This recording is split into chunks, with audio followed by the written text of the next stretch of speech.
Selamat mendengarkan podcast ini. Mari kita kembali membuka Injil Matius pasal 6. Kita sampai pada pernyataan Tuhan di dalam doa Bapa kami. Kita meneruskan doa Bapa kami, saudaraku sekalian, sampai kepada kalimat, karena Engkaulah yang mempunyai kerajaan, kuasa, dan kemuliaan sampai selama-lamanya. Kalau saudara melihat di dalam Alkitab bahasa Indonesia itu ada di dalam kurung, karena Engkaulah yang mempunyai kerajaan dan kuasa dan kemuliaan sampai selama-lamanya. Ini maksudnya bahwa teks ini muncul pada penyusunan Alkitab di tahun-tahun belakangan. Jadi kemungkinan teks aslinya tidak terdapat kalimat ini. Dan kita tidak tahu mulai kapan ada tambahan ini. Tetapi kita percaya bahwa apa yang ditambahkan di dalam doa Bapa kami ini sangat bertalian dengan kalimat-kalimat sebelumnya. Malah terkesan kalimat ini sebenarnya mengulang kalimat doa Bapa kami yang telah tertera sebelumnya. Ya, datanglah kerajaanmu, jadilah kehendakmu di bumi seperti di surga. Namun demikian, saudaraku sekalian, saya akan membedah kalimat ini, ya, dan melihat kebenaran yang termuat di dalamnya. Ayat yang ke-13 sekali lagi, karena Engkaulah yang mempunyai kerajaan dan kuasa dan kemuliaan sampai selama-lamanya. Dari kalimat ini kita diarahkan untuk meletakkan pengharapan kita kepada penyataan bukan tapi penyataan kerajaannya. Di sini kita menemukan warna hidup Kristen yang benar, yaitu warna hidup bangsawan surgawi yang pengharapannya terletak pada penyataan kerajaan Tuhan itu. Kalau tujuan hidup seseorang ada dunia ini, tentu warna hidupnya adalah warna hidup anak-anak dunia pada umumnya. Kalau pengharapan, sukacita, kebahagiaan, dan kesenangan hidup ditaruh pada dunia ini, dan segala hal yang ada di dunia ini, pasti gaya hidupnya sama dengan anak-anak dunia yang memang pengharapannya ditaruh dalam dunia ini. Dan tidak sedikit orang Kristen yang sebenarnya warna hidupnya demikian. Kalaupun dia ke gereja, kalaupun dia berurusan dengan Tuhan, itu bukan karena ia mau memindahkan hatinya pada pengharapan yang Tuhan kehendaki membelenggu mentenggelam jiwa kita. 1 Petrus pasal 1 ayat 13. Mari kita lihat. 1 Petrus pasal yang ke-1 ayat yang ke-13. Demikian firman Tuhan. Sebab itu siapkanlah akal budimu, waspadalah dan letakkanlah pengharapanmu seluruhnya atas kasih karunia yang dianugerahkan kepadamu pada waktu penyataan Yesus Kristus. Jelas. Letakkanlah pengharapanmu seluruhnya atas kasih karunia yang dianugerahkan kepadamu pada waktu penyataan Yesus Kristus. Ayat yang ketiga. Ayat yang ketiga. Terpujilah Allah dan Bapa Tuhan kita Yesus Kristus, yang karena rahmat-Nya yang besar telah melahirkan kita kembali oleh kebangkitan Yesus Kristus dari antara orang mati, kepada suatu hidup yang penuh pengharapan, untuk menerima suatu bagian yang tidak dapat binasa, yang tidak dapat cemar dan yang tidak dapat layu, yang tersimpan di sorga bagi kamu. Saudaraku sekalian, jadi kalau kita tidak menuruti firman Tuhan ini, kita mau nurut siapa? Kita mau jadi Kristen model apa? Letakkanlah pengharapanmu seluruhnya atas penyataan Tuhan Yesus Kristus. Saya juga memang belum sempurna, saudara. Tetapi saya membetot hati saya dan saya berjuang untuk bisa menjadi pelaku daripada firman ini. Yang berjuang membetot hati saja tidak mudah memindahkan hati kita di kerajaan Bapa di surga. Apalagi kalau saudara tidak sungguh-sungguh membetot. Kadang-kadang saya berpikir, dengan cara apa ya kita menjelaskan lagi? Dengan cara apa ya saya menjelaskan lagi? Oh ya, saya tahu saudara, kalau kita mendengar firman ini, kita nggak sekaligus kok jadi sempurna. Tapi gejala-gejala ke arah itu mesti ada. Nah masalahnya, saya jarang menemukan gejala tersebut. Penyataan Yesus Kristus adalah kedatangan Tuhan, di mana Tuhan menunjukkan secara nyata ya, fisik kerajaan dan kuasa kemuliaan. Kedatangan Tuhan Yesus ini, saudaraku sekalian, adalah pengharapan yang harus kita nanti-nantikan. Yang dalam Titus 2 ayat 13 dikatakan menantikan penggenapan pengharapan kita yang penuh bahagia dan penyataan kemuliaan Allah yang Maha Besar dan Juru Selamat kita Yesus Kristus. Nah ini yang dikatakan epifania. Epifania. To appear. Epifino. Menampakkan diri. Ini yang dikatakan dalam Kisah Rasul 1 ayat yang ke-11. Silakan dibaca. Kisah Rasul pasal yang ke-1 ayat yang ke-11. Dan berkata kepada mereka, "Hai orang-orang Galilea, mengapakah kamu berdiri melihat ke langit? Yesus ini yang terangkat ke sorga meninggalkan kamu, akan datang kembali dengan cara yang sama seperti kamu melihat dia naik ke sorga." Kalau kita sungguh-sungguh percaya pernyataan Tuhan ini, dan Alkitab jelas mendorong kita untuk menaruh pengharapan kita seluruhnya atas pernyataan tersebut, kita harus belajar mengarahkan hati kita kepada pengharapan tersebut.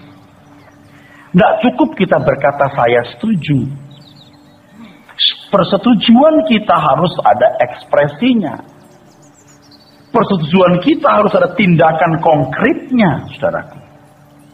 Nah, penyataan Tuhan Yesus Kristus itulah seperti yang dikatakan dalam Filipi 2 ayat 9 sampai 10, bahwa pada waktu itu setiap lidah mengaku, setiap lutut bertelut, lidah mengaku bahwa Yesus Kristus adalah Tuhan. Perlu diperhatikan bahwa pengakuan bahwa Yesus adalah Tuhan bukan hanya di surga tapi juga di bumi. Pengakuan itu dilakukan semua penduduk bumi dan semua isinya. Perhatikan kata segala. Segala lutut, segala lidah mengaku. Pangono, every knee, pasaglosa, every tongue. Menunjukkan situasi atau peristiwa di mana semua orang akan melihat Yesus Kristus datang sebagai raja. Saudaraku sekalian, saya mulai agak terganggu hari-hari belakangan ini, ya, ketika saya memperhatikan banyak orang Kristen sebenarnya belum mengerti konsep keilahian Kristus atau kristologi, ya, hal-hal mengenai Kristus. Betapa sulitnya orang mengaku dia Allah. Dan betapa sulitnya untuk mengakui Allah punya anak. Kalau tidak rendah hati dan belajar dari Alkitab. Kalau orang percaya adanya Adam dan Hawa, kejatuhan manusia dalam dosa. Kalau orang percaya adanya Abraham, dia harus percaya bahwa kata Allah dalam Alkitab itu jamak, Elohim. Dan memang sebelum dunia dijadikan, dia sudah bersama-sama dengan Allah Bapa. Dia adalah Allah Anak yang bersama Bapa menciptakan dunia ini. Tapi karena kejatuhan manusia dalam dosa dan Allah Bapa hendak memulihkan manusia itu, mengembalikan manusia kepada rancangan semulanya, maka putranya itu harus mengosongkan diri. Mengosongkan diri. Betul-betul hilang kesadaran. Dan ketika menjadi manusia, rohnya itu roh Allah Anak. Tetapi fisiknya diambil dari tubuh Maria. Nah, jiwanya berkembang, bertumbuh. Nah, itulah sebabnya dikatakan dia 100% manusia. Kalau orang mau fair, mau jujur, harus mau menerima bahwa ada Allah Anak. Ada Allah Anak. Kok Allah dua Pak, 3 Pak? Kalau Allah mau 10 emangnya lu siapa? Kalau Allah mau 5 emangnya siapa yang ngatur? Ini baru ada Allah Bapa lalu punya putra. Loh kok nggak ngerti? Kenapa sulit menerima? Ya jelas sulit menerima. Sebab kalau menerima Yesus Kristus berarti menerima korban penyaliban. Dan strict sekali Alkitab katakan bahwa tidak ada nama di bawah langit ini yang diberikan kepada manusia yang di dalamnya orang beroleh keselamatan. Ya konsekuensinya tidak bisa menerima Yesus sebagai Allah. Tetapi Allah Bapa menyerahkan seluruh pemerintahan untuk pengelolaan manusia dan isi ciptaannya kepada Yesus Kristus sebagai Tuhan. Kalau Petrus menggunakan kalimat pada waktu berkhotbah di hari Pentakosta, Allah menjadikan dia Tuhan bagi kamu. Tuhan untuk kemuliaannya, bukan Tuhan untuk diri Yesus, Tuhan untuk kemuliaan Bapa. Nah ini maksud saya bedah nanti saudaraku sekalian. Nah, ini akan ribut mungkin. Tapi Anda harus punya pemahaman itu. Dan saya sangat menerima hal ini. Nanti akan dibuktikan. Apakah benar dia Tuhan? Sebab Allah Bapa tidak akan pernah kelihatan. Dia roh adanya. Roh yang maha tinggi, the mighty God. Dan yang kelihatan adalah Yesus Kristus putranya yang diberi seluruh kuasa. Kuasa di surga di bumi dalam tangan Tuhan Yesus. Nah kita berani mengambil resiko. Mempercayai dia. Allah Anak Tuhan yang berkuasa. Nah kalau hari ini seakan-akan dia tidak berkuasa, itu jangan lalu saudara meragukan Tuhan. Kalau Tuhan berkuasa, buatlah sesuatu yang ajaib gitu loh, supaya orang bisa percaya kepadamu. Itu jual murah namanya. Dan percaya orang tidak akan benar. Tidak akan benar. Oleh sebab itu kalau kita melihat ada tindakan-tindakan yang melukai Tuhan, ya, ini ada bakal muncul film yang menggambarkan Yesus dan murid-muridnya itu homoseks, ya kan? Kalau seandainya itu sampai masuk Indonesia, ya kita tidak usah harus marah bawa kelewang dan golok, tidak perlu. Tuhan Yesus akan membela dirinya sendiri. So tanpa film itu pun Yesus sudah dicatat, dimaki-maki kok. Tidak apa-apa. Kalau saudara meyakini dia adalah Tuhan yang berkuasa, saudara, kita rileks saja. Tunggu tanggal mainnya. Dan pengharapan kita taruh di situ. Dan kalau kita berkata saya memilih Tuhan Yesus, maka saya harus mengadakan pembelaan bagi Tuhan sesuai caranya. Saya harus melakukan pembelaan untuk kepentingan Tuhan, apapun caranya. Walaupun Tuhan tidak membuat mudah jalan hidupku dalam pembelaannya kepadanya, justru itulah saya mau menunjukkan kesetiaanku yang sejati. Ketika aku mencari nafkah sulit, ketika aku harus bergelut melawan berbagai keadaan, Tuhan seperti tidak memberikan kemudahan, tidak masalah. Justru disitulah saya menunjukkan kesetiaanku kepadanya.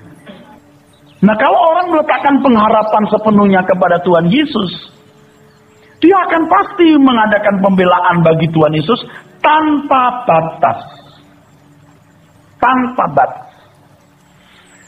Kalau di kampanye saudara menaruh pengharapan kepada seseorang agar jadi bupati, dan kalau dia jadi bupati Anda akan mendapatkan fasilitas, Anda akan mempertaruhkan apapun untuk kemenangan pilkadanya itu, ya. Pilkada, bukan pilkadal, ya. Pilkada. Pada saat dunia ini berakhir sejarahnya, kerajaan dunia akan berakhir. Sesuai dengan Daniel pasal 2 ayat 31-45, kerajaan Tuhan Yesus akan berdiri kekal. Dan kita memilih itu. Walaupun tentu sebenarnya kalau kita memilih Tuhan Yesus bukan karena kerajaannya. Karena Tuhan Yesus sendiri adalah kekasih jiwa. Di mana dia berada, kita mau, kita ada. Memang tidak mudah, tidak gampang untuk menaruh pengharapan kita pada penyataan Tuhan Yesus Kristus. Tidak gampang. Maka dikatakan di dalam 1 Petrus pasal 1 ayat 13 tadi, siapkanlah akal budimu. Siapkanlah anazosamenoi. Pikiran diubah untuk menerima sesuatu yang tidak biasa diterima. Anazosamenoi. Ubah pikiranmu untuk menerima sesuatu yang tidak biasa diterima. Pikiran disiapkan agar pikiran menjadi tajam dan sanggup mengerti apa yang Tuhan mau menjadi pengharapan kita. Dalam terjemahan lama kalimat itu tertulis, hendaklah ingatanmu tajam dan hendaklah kamu beringat. Dalam terjemahan lama dikatakan begitu. Orang banyak tajam untuk perkara dunia, tapi nggak tajam untuk perkara kekekalan. So then have your minds ready for action. Keep alert. Siapkan. Nanti nggak siap. Mau mati pun nggak siap. Mau mati pun nggak siap. Coba kalau diberitahu Tuhan Yesus mau datang minggu depan, Anda belum siap. Tahu ini belum siap. Apalagi besok pagi, makin gak siap. Apalagi nanti malam, pasti gak siap. Karena Anda tidak biasa menyiapkan pikiran Anda. Nah, itulah sebabnya saya kadang-kadang berpikir dengan cara apa lagi saya menjelaskan ini. Sebab saya sendiri bergumul mati-matian untuk ini. Yang pendeta, yang ngerti, yang ngomong saja setengah mati. Kalau saudara anggap ini ringan, wah, gak bisa. Kalau saudara merubah pikiran saudara untuk menaruh pengharapan sepenuhnya pada penyataan Tuhan Yesus itu, wah, itu indah sekali. Itu nggak jadi, tidak membuat Anda jadi rusak, aneh, karena engkaulah yang mempunyai kerajaan, kuasa, kemuliaan. Yakin itu? Yakin itu? Apa reaksimu? Apa ekspresimu dari keyakinan itu?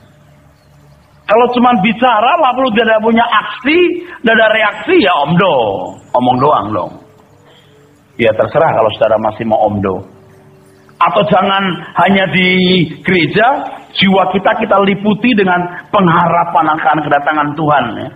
Tak lama lagi Tuhanku datanglah, bawa saya masuk sana, belakang langit biru ada mahkotaku. Kita pompa emosi kita sesaat di gereja. Ya, kita selimuti dengan atmosfer pengharapan akan kedatangan Tuhan. Tapi begitu pulang ke rumah, semua lenyap. Karena kita tidak menggoreskan dalam-dalam. Buat keputusan itu permanen, saudaraku. Buat. permanen. Ini nggak mengganggu kinerja saudara. Malah saudara akan sangat giat bagi Tuhan. Sangat giat bagi Tuhan artinya dalam pekerjaan, dalam mengurus kesehatan, dalam segala hal Anda akan lebih serius demi supaya pelayanan pekerjaan Tuhan yang dipercayakan Tuhan kepada masing-masing kita tidak terbengkelai. Filipi 3. Filipi 3 ayat 18. Filipi pasal yang ketiga, ayat yang ke-18. Demikian firman Tuhan. Sampai 20. Sampai 20. Karena seperti yang telah kerap kali kukatakan kepadamu, dan yang kunyatakan pula sekarang sambil menangis. Kenapa sambil menangis? Anak itu kalau dinasihati orang tua tidak mau berubah, tidak mau nurut, tidak mau ngerti, bisa nangis. Bagaimana lagi mau merubah kamu? Terus? Banyak orang yang hidup sebagai seteru salib Kristus. Kesudahan mereka ialah kebinasaan, Tuhan mereka ialah perut mereka, kemuliaan mereka ialah aib mereka. Pikiran mereka semata-mata tertuju kepada perkara duniawi. Karena kewargaan kita adalah di dalam sorga, dan dari situ juga kita menantikan Tuhan Yesus Kristus sebagai juru selamat. Saudaraku sekalian, jelas sekali bukan? Kalau ternyata planet kita ini sudah tidak bisa dihuni karena memang tidak menjanjikan hidup yang sejahtera, bahkan makin hari makin mencemaskan, maka kita harus mengarahkan diri kita kepada kehidupan di dunia lain yang dijanjikan Tuhan. Kehidupan indah, yang ideal, yang dikehendaki Bapa di surga itu tidak kita jumpai di bumi ini. Tidak kita jumpai. Dalam hal ini baru kita mengerti mengapa Tuhan Yesus berkali-kali menasihati kita agar kita mencari dan mengutamakan harta surgawi yang memiliki nilai kekal. Kolose pasal 3 ayat 1 sampai 4. Jelas isyaratnya, jelas arahannya, jelas agar kita mempersiapkan diri untuk menyambut kerajaan Tuhan yang akan datang itu. Jadi, saudaraku sekalian, kalau sekarang kita hidup di tahun 2011, memang kita tidak tahu kapan Tuhan datang.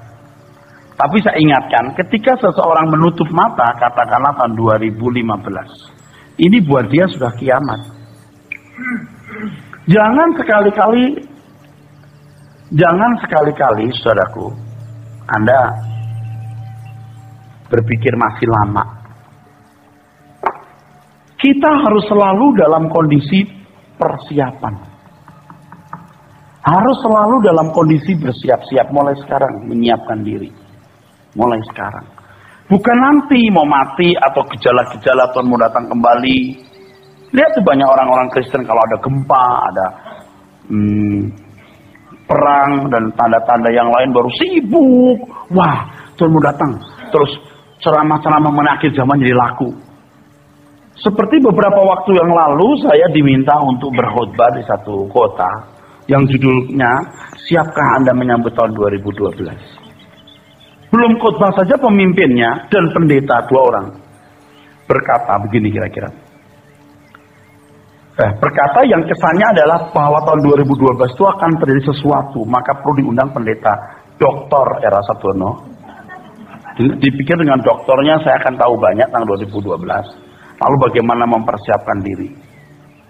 Ada ramalan-ramalan tahun 2012, kiamat, Pulau Jawa akan terbelah jadi 2. Kalau benar-benar kiamat, benar-benar Pulau Jawa terbelah jadi 2, kira-kira persiapan apa yang bisa dilakukan sekarang? Bikin kapal? Beli pesawat pribadi? Jet pribadi? Persiapan fisik juga rasanya sia-sia loh saudara, menghadapi bencana dahsyat. Nggak usah nunggu tahun 2012. Akhir 2011 mati. Makanya orang harus selalu dalam kondisi siap. Tapi banyak orang yang masih Tuhannya perut, kemuliaannya aib mereka. Pikiran mereka semata-mata tertuju kepada perkara duniawi. Ingat, karena kewargaan kita adalah di dalam surga, dan dari situ juga kita menantikan Tuhan Yesus Kristus sebagai juru selamat yang akan, betul nggak Pak, mengubah tubuh kita yang hina ini sehingga serupa dengan tubuhnya yang mulia menurut kuasanya yang dapat menaklukkan segala sesuatu kepada dirinya. Saya sempat berpikir begini, saudara. Kalau nanti aku boleh bangkit saja, entah dapat kedudukan atau tidak, aku sudah berterima kasih. Boleh bangkit saja, bangkit masuk dalam bumi yang akan datang, di tempat di mana ada pemerintahan Allah, cukup buat saya. Nah, coba sekarang hayati saudara ya, punya ginjal rusak,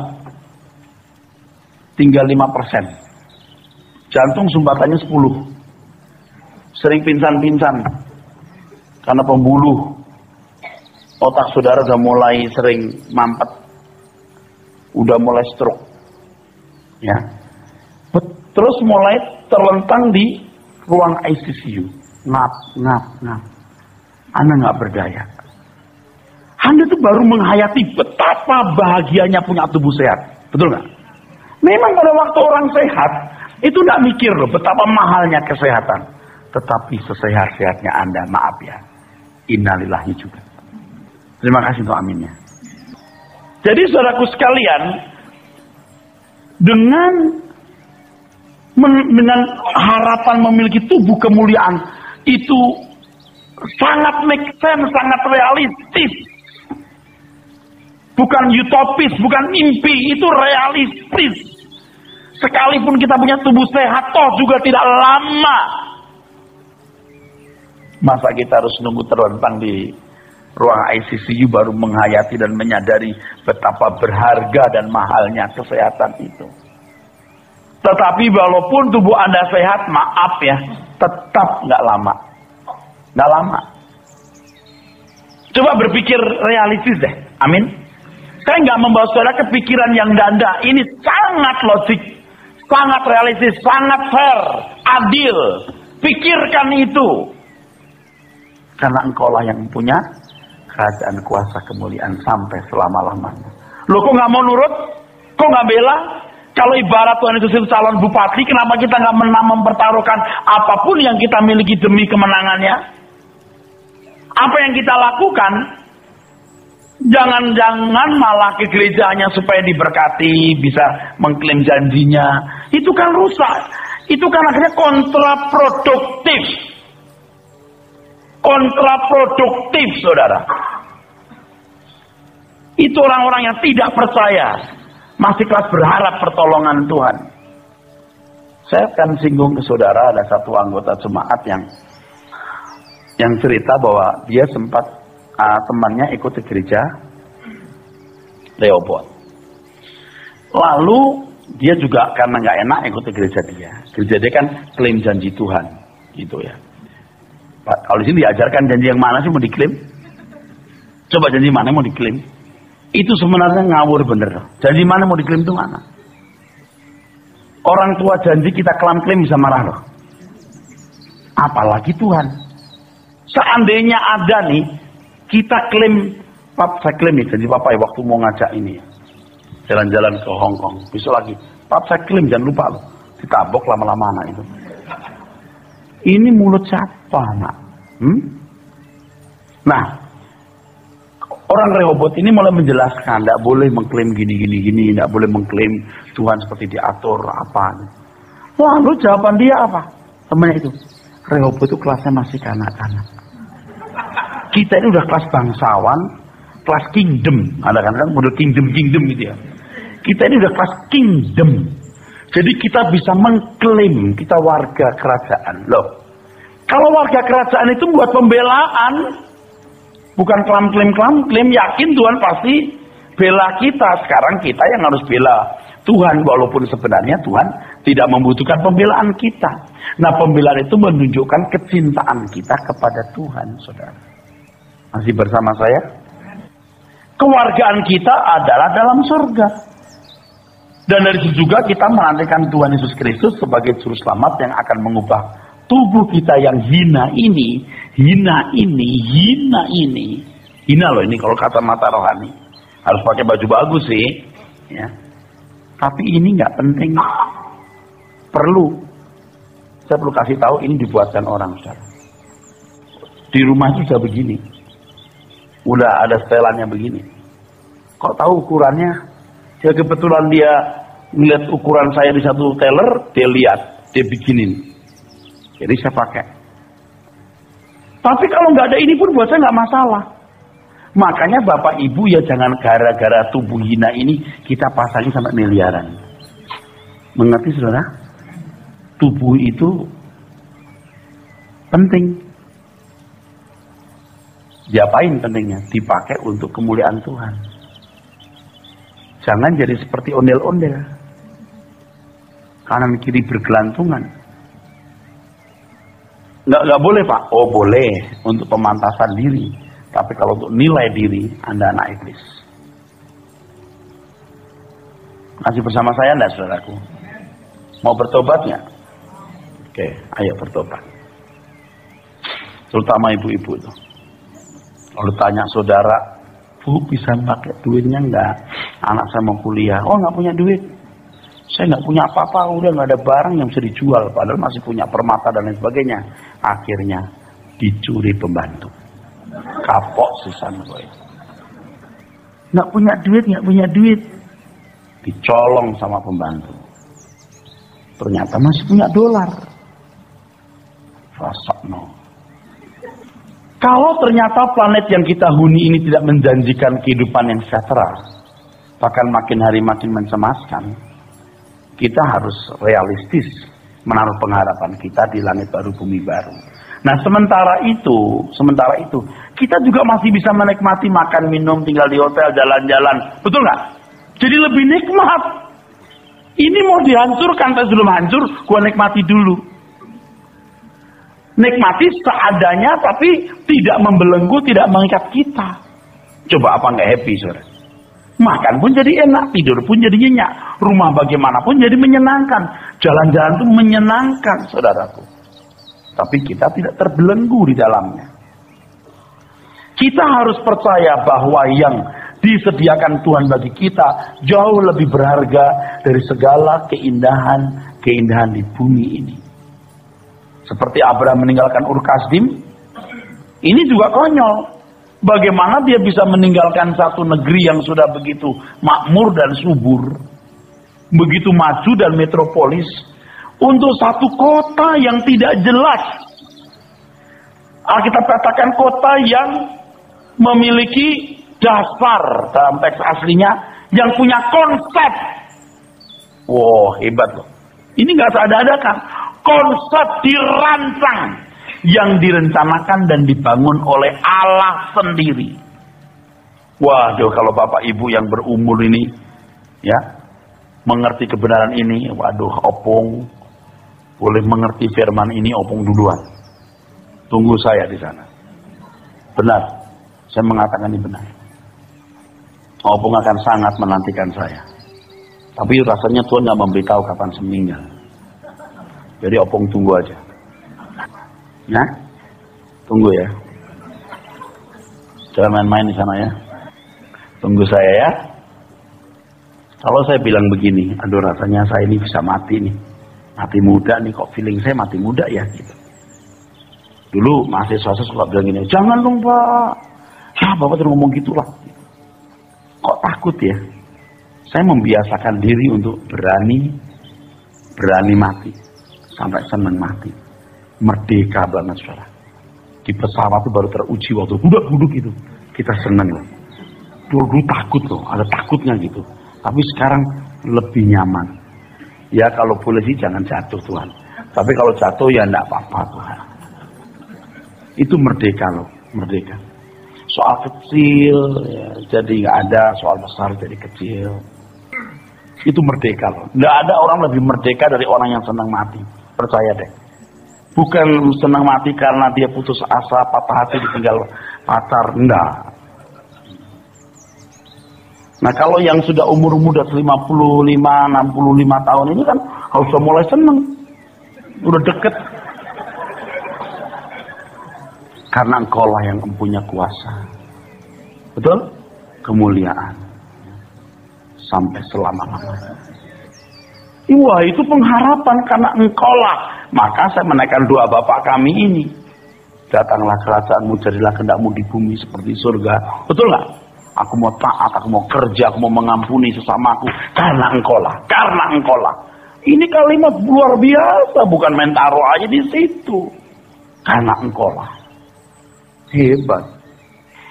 Kalau saudara sering mendengar saya khotbah seperti ini, pasti bergerak. Pasti berubah, pasti bergerak. Ya. Saya kira banyak di antara saudara yang benar-benar sekarang ini matrek mati, matrek banget gitu.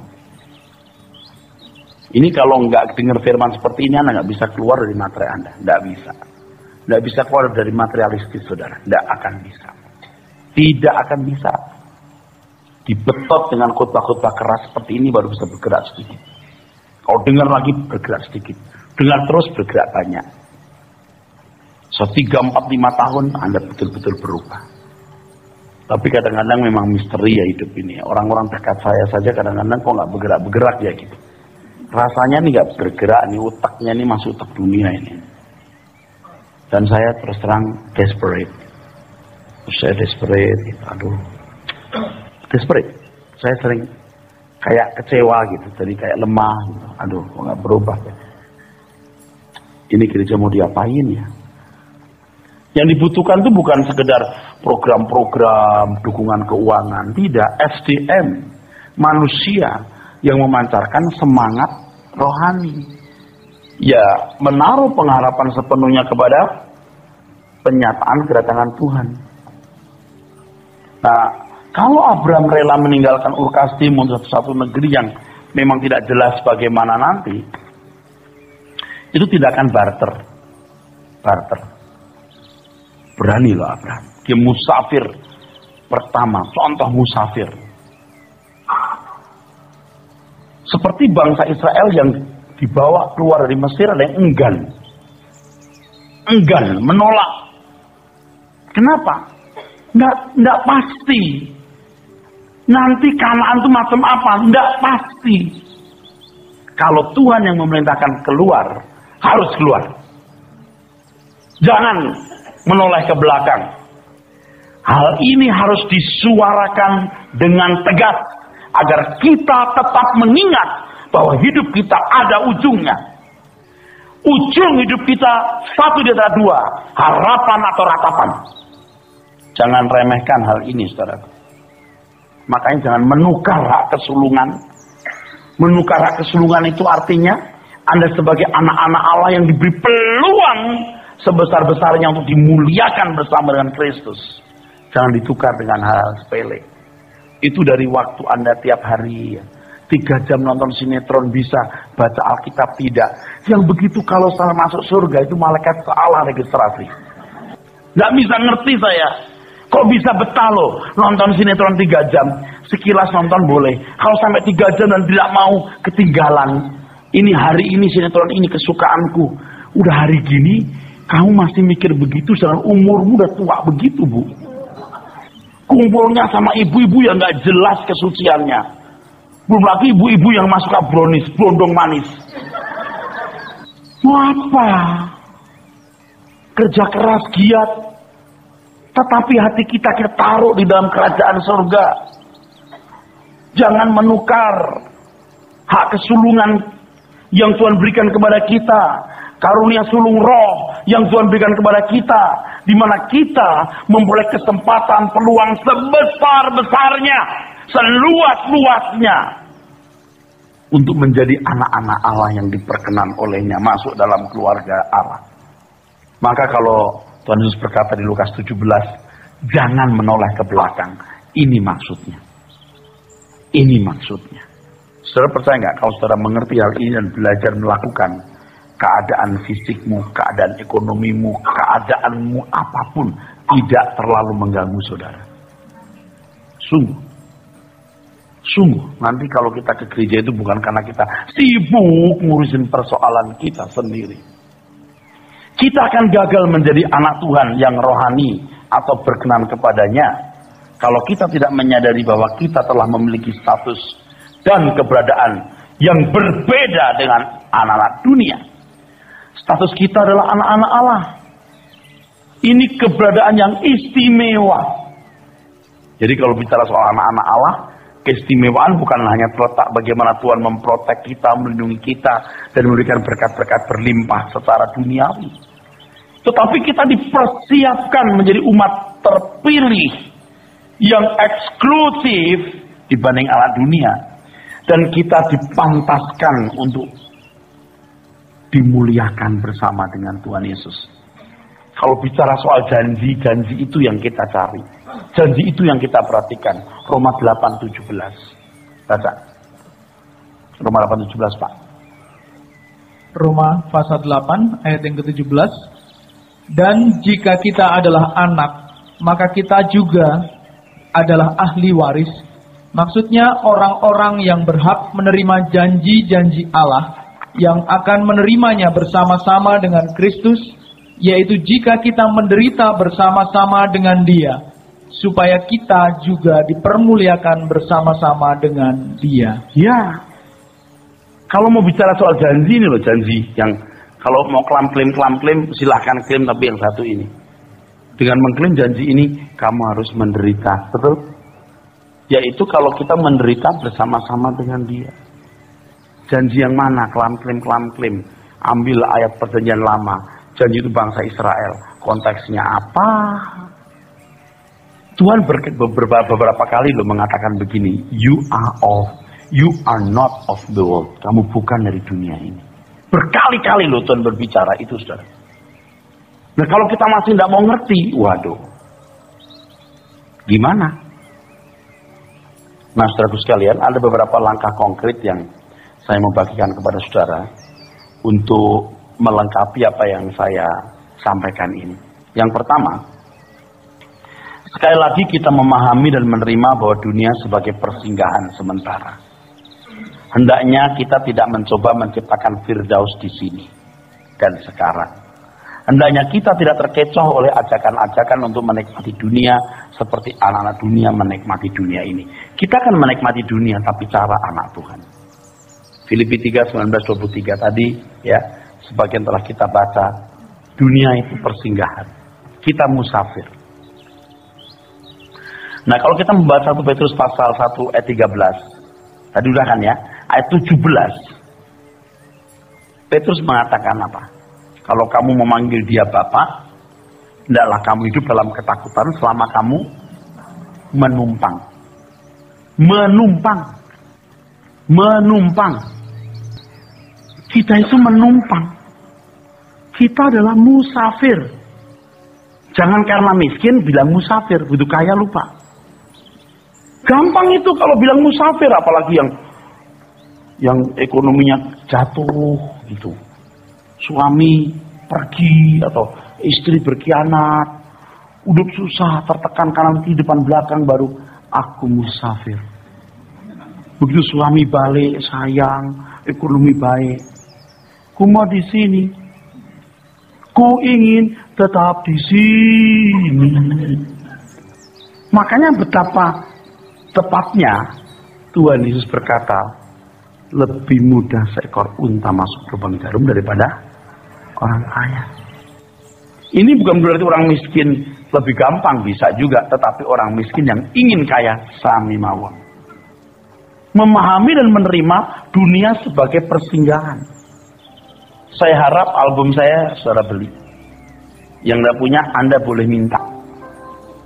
Mintanya jangan di counter, mintanya ke Pak Ibu Iing aja, atau Pak Beni atau Pak Irawan. Saudara jangan konyol ya. Kalau saudara nggak ngikuti firman ini, Anda di ujung maut Anda berkata, seandainya aku punya waktu lagi 5 tahun, aku akan absen dari suara kebenaran. Aku nggak akan absen suara kebenaran. Tapi terlambat. Kadang absen nggak datang, kadang nggak datang. Waduh. Aku akan serius belajar suara kebenaran. Aku mau melakukan. Waduh, itu serem banget tuh. Kalau di ujung maut itu serem banget. Ngeri. Serem. Mengerikan, Ustaz. Makanya Kalau masih ada kesempatan hari ini, saudara punya komitmen untuk berubah. Jadi menerima dunia sebagai persinggahan. Makanya kita bisa mengerti Tuhan mengatakan, asal ada makan pakaian cukup. Serigala punya liang, burung punya sarang, tetapi anak manusia tidak punya tempat untuk meletakkan kepalanya. Menyikapi harta dunia secara benar, ini yang kedua. Harta dunia adalah barang pinjaman milik Tuhan yang dipercayakan kepada kita untuk dikelola bagi kepentingan kerajaan Tuhan. Orang percaya yang berprinsip demikian pasti mengambil bagian dalam pelayanan dengan potensi yang Allah percayakan kepadanya. Saudara pasti punya potensi. Saudara pasti punya tempat untuk bisa berkarya dalam kerajaan surga. Pasti. Jadi jangan saudara merasa bahwa hidup ini memang untuk menikmati dunia seperti anak-anak dunia menikmatinya, dan saudara mau berusaha sekaya mungkin dengan banyak duit itu maknyes hati lebih tenang gitu. Kalau di akun ada, di saldo rekening bank Anda ada 40 miliar gitu tenang. Kalau 40 juta masih, waduh 40 juta. Apalagi cuma 4 juta. Apalagi kalau 40 ribu. Padahal walaupun 40 triliun itu nggak bisa menyelamatkan saudara loh. Anda nggak bisa pegang cuma di bank, dibayang-bayang doang di selembar kertas. Anda ditodong orang di jalan juga Anda nggak bisa berkutik. Anda keselak ikan asin itu, keselak ini nggak bisa tolong. Logikanya betul nggak? Begitu loh. Tapi orang puas dengan bayang-bayang saldo 40 miliar cuma di kertas. Bayangkan. Mestinya kalau kita mau tenang itu, kita lihat Tuhan beserta kita. Aku tenang. Itu berhala loh. Itu berhala. Berhala. Itu berhala. Merasa nyaman, tenang karena ada dukungan backup dari kekuatan dunia. Wah, itu berhala. Itu berhala. Bisa mengerti maksud saya? Nah, orang-orang seperti ini pasti tidak akan menantikan penyataan Tuhan Yesus. Buat apa? Yang ketiga, belajar terus-menerus untuk menanggalkan segala hasrat yang bertentangan dengan hati Tuhan. Lalu terus-menerus mengenakan manusia baru. Nah, kita lihat tadi 1 Petrus pasal 1 tadi kembali Pak, ayat 13. 1 Petrus pasal yang ke-1 ayat 13. Ya. Sebab itu siapkanlah akal budimu, Terus, waspadalah dan letakkanlah pengharapanmu seluruhnya atas kasih karunia yang dianugerahkan kepadamu pada waktu penyataan Yesus Kristus.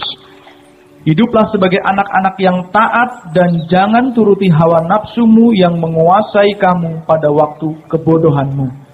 Tetapi hendaklah kamu menjadi kudus di dalam seluruh hidupmu. dalam seluruh hidupmu.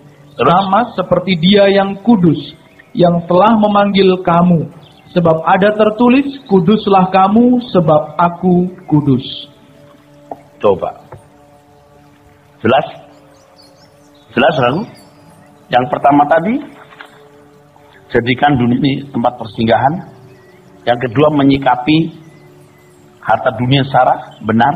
Itu barang pinjaman milik Tuhan, yang harus digunakan untuk Tuhan. Yang ketiga, belajar terus-menerus untuk menanggalkan hasrat keinginan yang bertentangan dengan kehendak Allah. Bahkan kita dikehendaki untuk memiliki kesucian seperti kesucian Bapa. Ayat 17 mengatakan apa?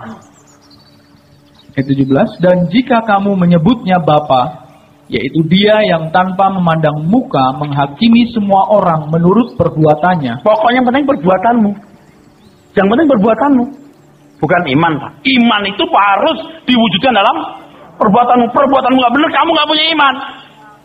Nanti kalau ada orang-orang Kristen digolongkan kelompok orang-orang kafir, dihakimi menurut perbuatan, berkata Tuhan, lu aku ini kan beriman. Enggak, dari perbuatanmu kamu itu bukan orang beriman. Kalau beriman perbuatannya enggak begitu. Nah ini lihat orang beriman yang benar tuh. Enggak usah dihakimi surga neraka.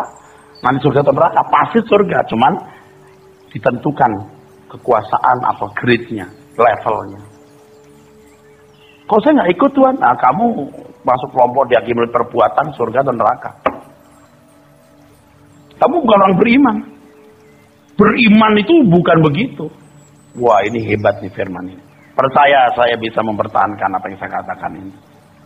Kalau beriman itu ekspresinya benar. Tapi kita diselamatkan bukan karena ini loh Pak, perbuatan, tapi karena iman. Oh iya, kita tuh jadi anak Tuhan bukan karena perbuatan baik loh, kita orang berdosa loh. Nah, setelah jadi anak Tuhan bisa dipercayai nggak? Kita dilayakkan masuk kerajaannya. Banyak yang dipanggil, sedikit yang dipilih. Oke, teruskan Pak. Maka hendaklah kamu hidup dalam ketakutan selama kamu menumpang di dunia ini. Sebab kamu tahu bahwa kamu telah ditebus dari cara hidupmu yang sia-sia, yang kamu warisi dari nenek moyangmu itu, bukan dengan barang yang fana, bukan pula dengan perak atau emas, melainkan dengan darah yang mahal, yaitu darah Kristus, yang sama seperti darah anak domba yang tak bernoda dan tak bercacat. Darah Kristus, saudaraku. Mahal sekali. Nah, apa respon kita? Kalau orang tua susah payah kerja supaya anaknya sekolah, lalu apa respon anak? Belajar rajin, belajar giat, lulus dari sarjana. Demikianlah Tuhan Yesus mengendaki supaya kita menjadi pemenang. Pemenang artinya taat seperti Dia taat. Jadi kalau kita mengatakan karena engkaulah yang punya kerajaan, kuasa dan kemuliaan, itu artinya pengharapanku seluruhnya ku taruh dalam Dia. Yang karenanya aku berkata, Bapa kami yang di surga, dikuduskanlah, dipermuliakan namamu, datanglah kerajaanmu, jadilah kehendakmu di bumi seperti di surga, dan seterusnya. Karena itulah aku berkata, engkaulah yang empunya. Wow, hebat sekali. Amin.